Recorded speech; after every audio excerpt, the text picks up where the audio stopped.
What's up guys, it's Austin with Leadworthy, and today we're going to build this DIY target stand.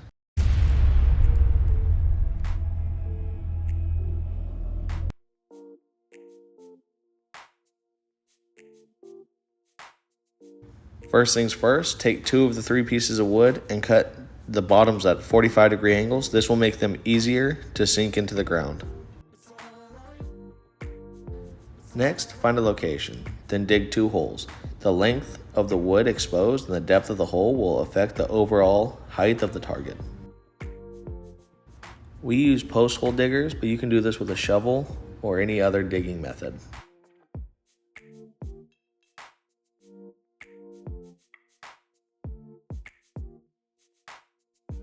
Next, drill your lag bolts top down, connecting the main beam to the legs. Hang your targets, and it's time to start shooting.